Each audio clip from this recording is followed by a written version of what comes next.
Because we're all one nation under God.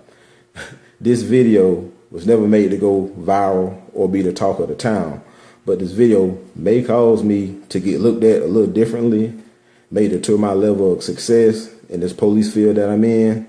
It may even stop my growth as a cop. But I do know one thing, my words are real and I stand behind what's right. So to the actual good cops out there, I salute y'all, stand up, because this too shall pass. But the bad cops out there, man, go cut yourself and go jump in the ocean for me. My people, continue to record, and I'm Billy Ray, and I'm out.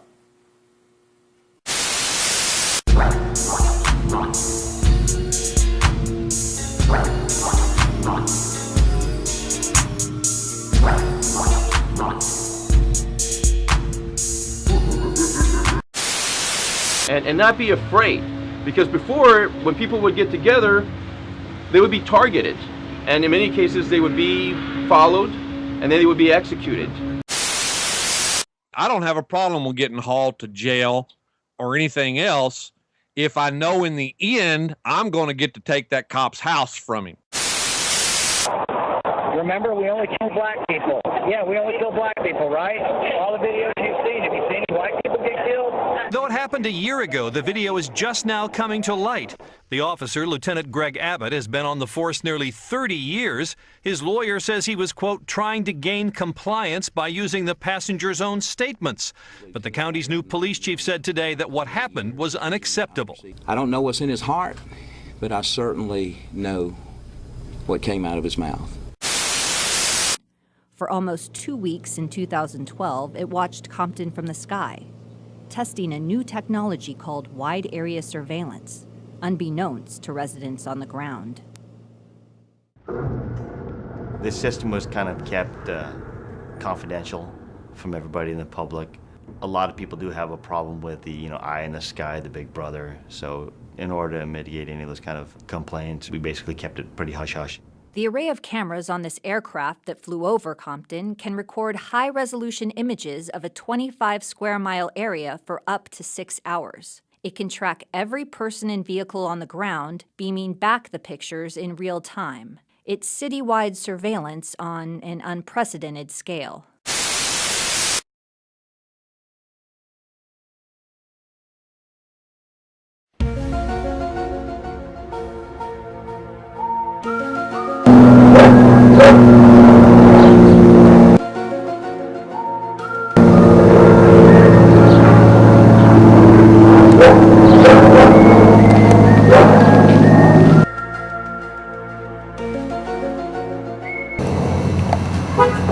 Let's look at where this was at.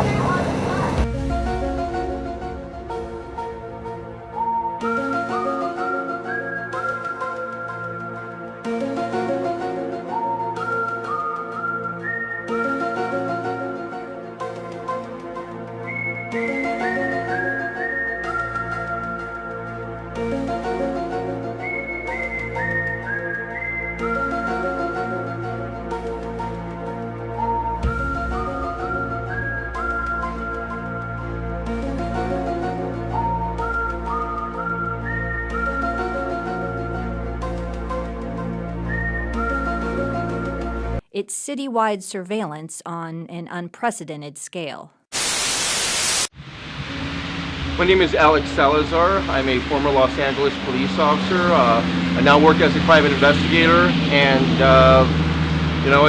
this is something that didn't obviously happen overnight. It's kind of like a long story here, but here I am in the state of Texas, in the city of Arlington. Here hooked up tonight with a fine cadre, a group that's caught national attention for them exercising their constitutional rights. Now, you had a unique perspective being on the inside of what's considered one of the most corrupt police departments in the country. Now, were you outspoken? Did you see any corruption while you were on the inside? Most definitely, I did see it, and I was also a part of it. And most definitely, I did see it, and I was also a part of it, and also a participant of being part of the system at one time in my life.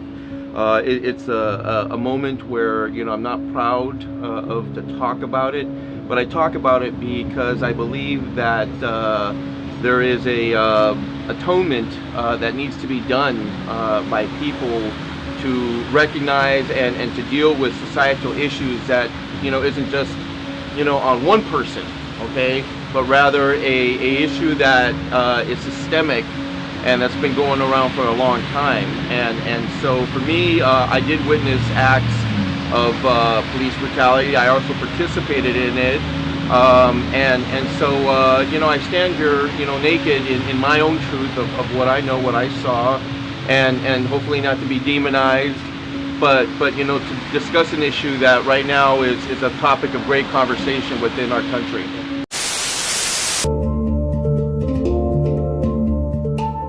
I decided to leave the police department because I was profoundly disillusioned with the United States criminal justice system and the racism at its foundation and the impact that has nationally on communities of color everywhere, black and brown communities. Historically, black officers, Latino officers, minority officers have not held enough positions of power and authority in terms of rank, in terms of administration, to protect themselves when they challenge the culture, when they challenge the system.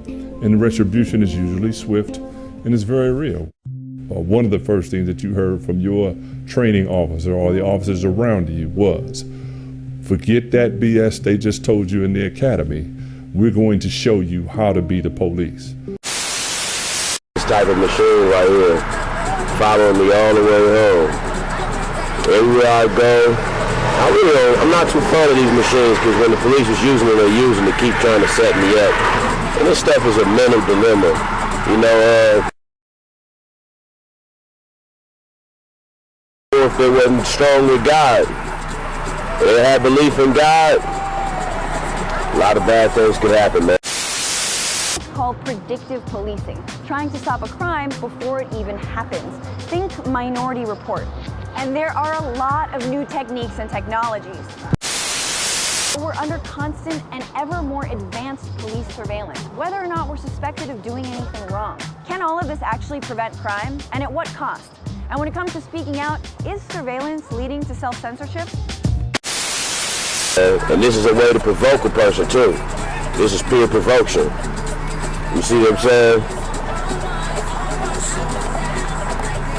And that's exactly what this is right here. You see, that's the city down there. You see? This thing. Same thing you see, follow me from the front. Now follow me from the side. And you see one other one try to get in the shot too. Okay, so you look, you see it again. You see it? It's following me, and right now I'm on this Irwindale Ave.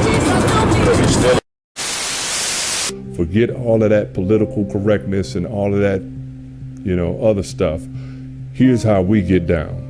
Mainstream America is only now becoming more aware because now the prevalence of cell phone cameras, video cameras, and other recording devices has finally allowed them to see what people have been telling them for generations now.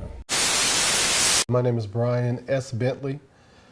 I'm a former Los Angeles police officer. I was a police officer for 10 years, and I spent 8.5 years working at Southwest Division. People aren't interested in hearing about officers' rights being violated when officers violate other people's rights.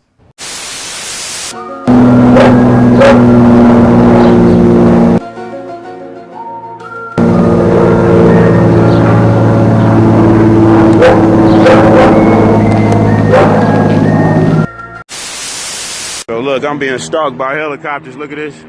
I'm going to the hospital, look. And the PD got so much control and tying the waist. Look, they flying over me way out here. Isn't that amazing? And there was no response at the same time that I received it. No response. No one wanted to touch it. Nobody wanted to go in that direction at all. They just wanted to just let it go. So nobody wants to comment on it. And it's just so that it just recently hit the media. Now people feel compelled, they're being forced to make statements about it. So eventually the city council is going to have to say something. and not be afraid. Because before, when people would get together, they would be targeted.